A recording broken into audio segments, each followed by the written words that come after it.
हे गाईज, तर काल एक इन्सिडेंट झाला माझ्याबरोबर. एक स्टोरी आहे. तुम्ही म्हणत असाल हिच्याबरोबरच सगळे इन्सिडेंट का होतात, कारण मी पण हाच विचार करते माझ्याबरोबरच का हे सगळे इन्सिडेंट होत आहेत यार. काल असं झालं, मी नेहमीच गणपतीच्या मंदिरात जाऊन बसते संध्याकाळच्या टाईमला. आमच्या इथे जवळ, माझ्या रूमच्या जवळच गणपतीचं मंदिर आहे. सो आम्ही जाऊन बसतो रूममेट सगळ्याच तिकडे थोड्या वेळासाठी का होईना. आणि काल मी बसले होते. काल कोणीच नव्हतं माझ्याबरोबर. माझ्या मैत्रिणी सगळ्या म्हणजे काही गावाला गेलेत आणि काही आल्या नव्हत्या मंदिरात. थोडा टाईम झाला काल, मी उशीरपर्यंत थांबले होते मंदिरामध्ये. मंदिर बंदच होतं त्या टाईमला, पण मी म्हटलं ठीक आहे, अजून थोडा वेळ पूर्ण मंदिर बंद होईपर्यंत थांबूयात आणि नंतर जाता येईल. मी बसले होते निवांत मोबाईल स्क्रोल करत. आणि नंतर एक लेडीज आली. एक मीडियम, एक 40-42 एज असेल तिचं. आली, तिने बाहेर बेंचेस ठेवलेले, तिथे बॅग ठेवली तिची, आतमध्ये गेली मंदिराचा जो पॅसेज असतो तिथे, आणि तिथे तिने मोबाईल चार्जिंगला लावला. माझं पूर्ण लक्ष होतं की तिचं काही चालू आहे ते. नंतर ती आतमध्ये गेली, मोबाईल चार्जिंग लावला, आणि मी ते पायऱ्यांवरती बसले होते बाहेरच्या साईडला. तर ती माझ्या शेजारी येऊन बसली. नंतर तिने मला, मी असं लक्ष केलं की तिने मला स्माईल दिली.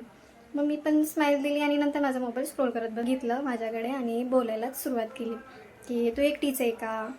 मी म्हटलं नाही, आहेत ना माझे फ्रेंड्स, पण आत्ता नाही आलेले माझ्याबरोबर. आणि म्हणजे मी पण अशी एकटीच आहे. म्हटलं ओके. मी त्याच्यावर जास्त काही रिस्पॉन्स केला नाही. मग नंतर ती असं माझ्याबरोबर बोलायचं ट्राय करत होते. मग नंतर म्हणते की मला तू कुठे राहते. मी म्हटलं इथंच राहते जवळ. मग तुम्ही रूम घेऊन राहता की फॅमिलीसोबत राहता असं वगैरे विचारायला लागले. मी म्हटलं नाही, मी बॅचलर्समध्ये राहते, आम्ही मुली राहतो.